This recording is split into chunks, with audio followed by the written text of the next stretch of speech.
কেমন আছেন সবাই? আশা করি সবাই ভালো আছেন। তো দীর্ঘদিন আপনাদের ভায়োলিনের কোনো কিছু দেওয়া হয়নি, এর জন্য আমি বিশেষভাবে ক্ষমা চেয়ে নিচ্ছি।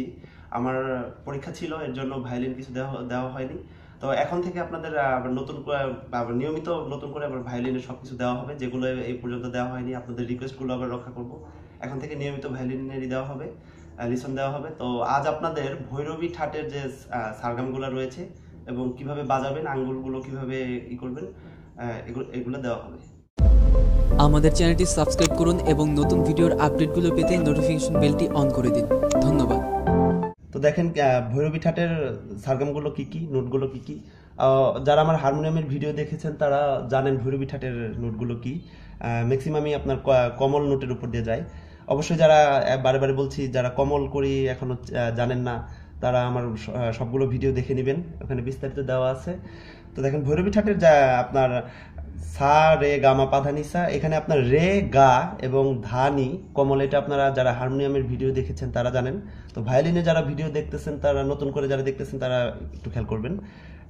রে কমল, গাও কমল, তারপরে ধা কমল, নি কমল, টোটাল 4টি কমল আমার ব্যবহৃত হচ্ছে এখানে। 4টি কমল এখানে আমার এই নোটগুলো খুবই ইম্পর্টেন্ট। এছাড়া ভৈরবী ঠাটের যে আপনার ফ্লেভারটি রয়েছে, এটি আপনারা বাজাতে পারবেন না যদি আপনাদের আঙ্গুলগুলো ঠিক মতো না বসে। তো দেখেন কিভাবে আরোহণ অবরোহণ একই আপনার তো দেখেন কিভাবে আপনারা ভায়োলিনে বাজাবেন এই ভৈরবী ঠাটের সারগামটি। তো দেখেন কিভাবে বাজাবেন ভৈরবী ঠাটের নোটগুলো। সেটি হচ্ছে আগে শুদ্ধটা খেয়াল করেন। শুদ্ধগুলো আপনারা অবশ্যই জানেন, যেমন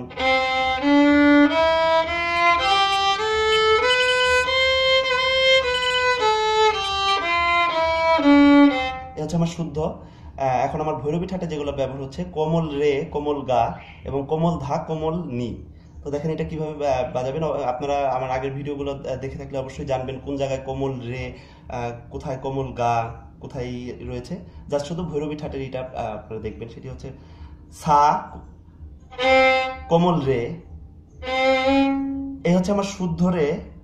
শুদ্ধ রে থেকে আমার আরেকটু নিচে কোমল রে, যেমন শুদ্ধ রে, এখন কোমল রে, এই হচ্ছে আমার কোমল রে।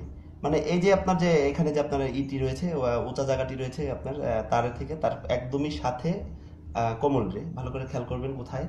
তাহলে সা কোমল রে, এখন হচ্ছে আমার কোমল গা। কোমল গা, শুদ্ধ গা, তার থেকে নিচে কোমল গা, যেমন এই হচ্ছে আমার শুদ্ধ গা, এই হচ্ছে আমার কোমল গা। ভালো করে খেয়াল করবেন, শুদ্ধ গা, কোমল গা। অবশ্যই যারা আমার কাফি ঠাটের সারগামটি দেখেছেন, কোমল গা সম্পর্কে অবশ্যই জানেন কিভাবে কোমল গা হবে। যেমন এই হচ্ছে আমার কোমল গা, তারপরে মা। তো আমার ঠিক এই পজিশন, যেমন কাফিতে ছিল আমার শুদ্ধ রে, এরকম ছিল আপনার কোমল গা। এখন আমার হচ্ছে জাস্ট আমি কোমল গা, মা আমার ঠিকই আছে, জাস্ট এই আঙ্গুলটি আমার পিছে চলে যাচ্ছে। তাতে আমার কি হচ্ছে সা, কোমল রে, কোমল গা এবং মা। এ হচ্ছে সা রে গা মা। অবশ্যই রে গা কোমল, এই বিষয়টি খেয়াল রাখবেন। তারপরে পা, কোমল ধা, আমার এই হচ্ছে শুদ্ধ ধা, এই হচ্ছে কোমল গা। আবার দেখেন শুদ্ধ ধা, কোমল গা, শুদ্ধ ধা, কোমল ধা, শুদ্ধ ধা, কোমল ধা, শুদ্ধ ধা, কোমল ধা, কোমল নি, দেখেন কোমল নি, শুদ্ধ নি, তারপরে এই হচ্ছে আমার কোমল নি। মানে এই সাইডে আমি এই তারে যেভাবে বাজালাম, সেম এই তারেও আমার ওইভাবেই বাজবে, ওই পজিশনে আঙ্গুলগুলো পড়বে। জাস্ট খেয়াল করেন, পা, কোমল ধা, কোমল নি, সা, পা, ধা, কোমল ধা, কোমল নি, সা। তো পুরাটা আমি একসাথে মিলিয়ে বাজাচ্ছি, দেখেন খেয়াল করবেন।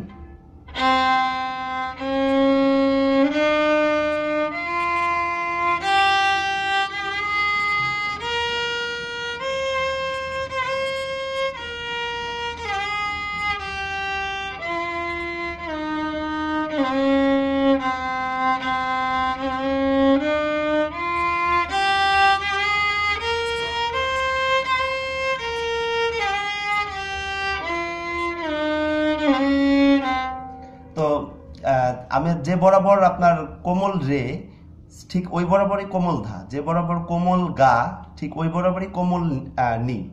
এই আমার চারটি নোট দেখেন ভালো করে। কোমল কোমল রে, এই সাইডে কোমল ধা, ঠিক একই আপনার বরাবর এই তার আর এই তারে ব্যবহার হচ্ছে। কোমল গা আর এই সাইডে কোমল নি, আর সা এবং মা আগের জায়গায় থাকছে। তো এটি দিয়ে আপনারা যে প্র্যাকটিসটি বাসায় করবেন সেটি হচ্ছে সারেগা রেগামার যে প্র্যাকটিসটি রয়েছে এবং সাগা রেমার যে প্র্যাকটিসটি রয়েছে এগুলি করবেন। তো শুদ্ধর বদলে জাস্ট আমরা কমলটা ইউজ করব। আগে শুদ্ধগুলো দেখেন কিভাবে বাজাবেন। অবশ্যই আমার আগের ভিডিওগুলোতে দেওয়া আছে, একদম প্রথমের দিকে যে ভিডিওগুলো রয়েছে ওগুলাতে সারেগা রেগামা সারগাম সবকিছুই দেওয়া আছে। তো সারেগা রেগামার যে এটা দেখেন।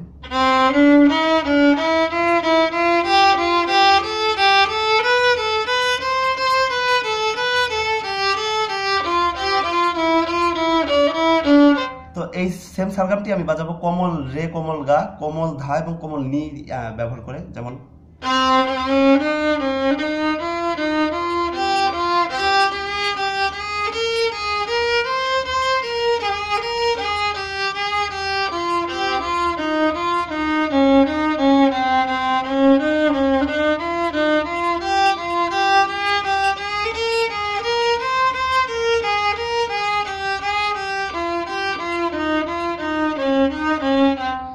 সাগারেমা। সাগারেমার আগে শুদ্ধটা দেখেন, আমার আগের ভিডিওগুলোতে এটাও দেওয়া আছে।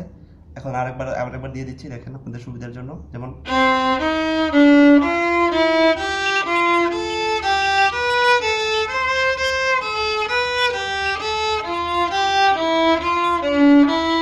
তো এখানেও আমি শুধু কোমল রে, কোমল গা, কোমল ধা, কোমল নি এগুলো ইউজ করব। তো সেই ক্ষেত্রে আমার সারগামটি কেমন হচ্ছে দেখেন।